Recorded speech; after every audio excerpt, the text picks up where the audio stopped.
بێگومان دەمانوێت زیاتر گفتوگۆ بکەین ئەم جاریان لەسەر ئەو پەیوەندی مێژوویانی کە فەڕەنسا لەگەڵ کوردستان هەیەی گرنگی ئەو پەیوەندیە مێژوویانە داخۆ چەندە بۆ کوردستان گرنگە چەندە بۆ فەڕەنسا گرنگە.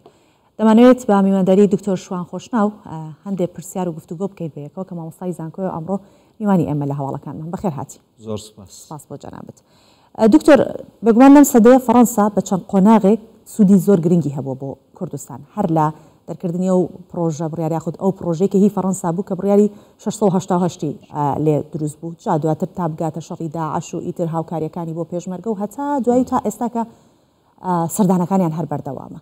ئەمە تا چەندە گرنگە کە وڵاتێکی ئەوروپی ئەوەندە گرنگی بە هەرێمی کوردستانەدات هەر لە مێژەوە تاوەکو ئێستا چەندە بۆ کوردستانەمە گرنگە؟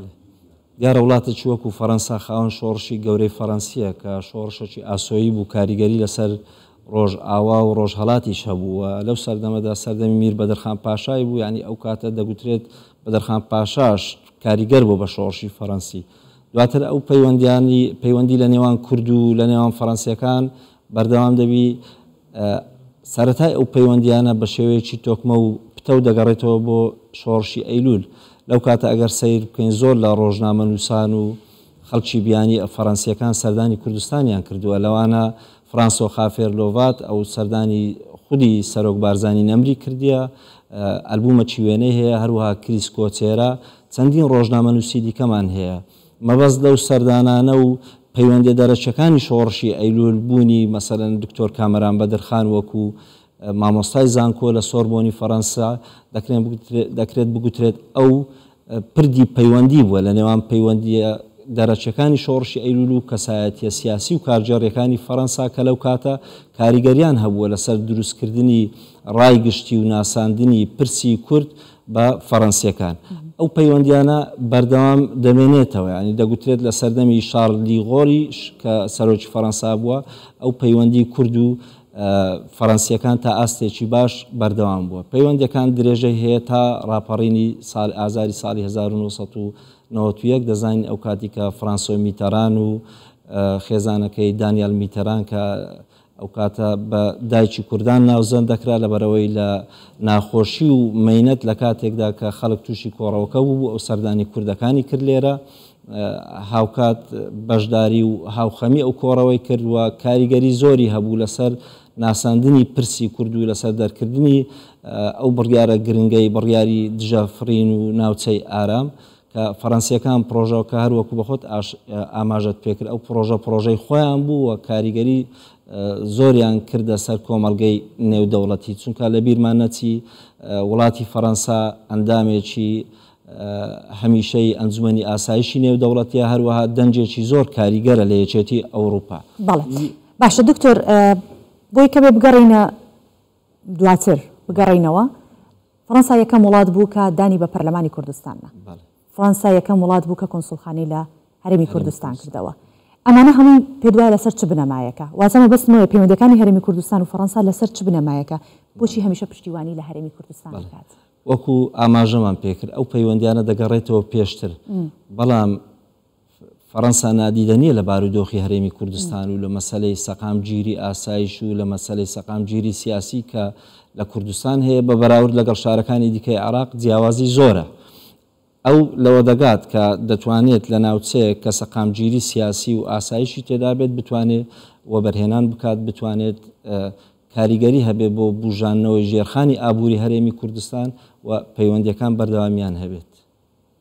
باشە، یەکێکی دیکە لەو پرسیارانە کە هێتە پێشەوە، فەڕەنسا ئەندامی ئەنجومەنی ئاسایشی نێودەوڵەتیە.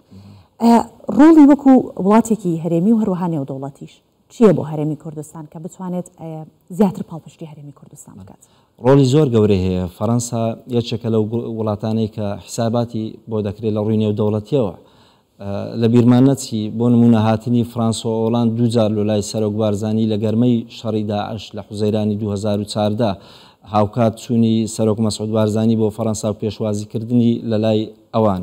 یعنی ئەوانە ئەو پەیوەندیە مێژویانەی کورد و فەڕەنسا کە بەردەوامی هەبوو لە ساتە خۆش و ناخۆشەکان فەڕەنسیەکان پشتی کوردەکانیان دەگرت. ئەوانە هەمووی کاریگەری هەیە لەسەرەوەی بڵێن کە کورد و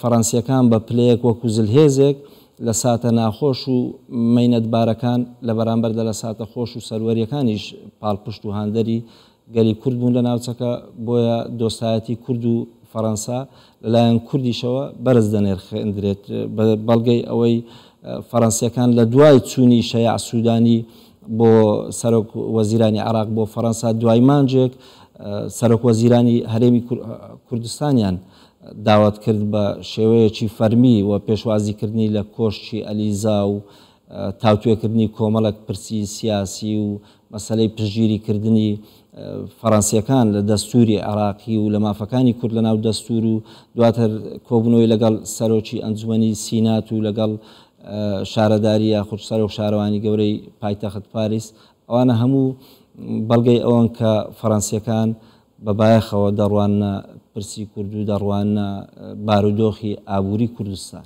باشە دکتۆر کەمێک لەوە بەر هەم من هەم جەنابەت ئاماژەمان بەوەدا کە فەڕەنسا لەو پرۆژەکە پرۆژەی خۆی بوو کە دواتر ئەنجومەنی ئاسایشی نێودەوڵەتی بڕیاری لەسەردا بوو بە بڕیاری 688 و نەوای ئارام دروستکرا. یعنی فەڕەنسا ڕۆڵێکی گەورەی هەبوو هەم لە ڕاپەڕینی کوردستان و هەم لە دروستکردنی ناوچەیەکی ئارامی دژەفڕین.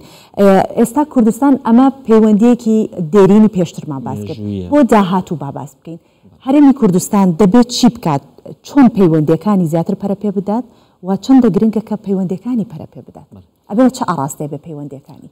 دیارە گرنگترین شت دروستکردنی بەرژەوەندیە، چونکە هەر وڵاتێکی زلهێز کە بەرژەوەندی هەبوو لە کوردستان و لە هەرێمی کوردستان بێگومان بە دوای پاراستنی بەرژەوەندیەکانی خۆیەتی و بە دوای سەقامگیری ئەو هەرێمەیە لە ئەوەی کە کۆمپانیەکانی خۆی تێداوە بەرهێنان بکات.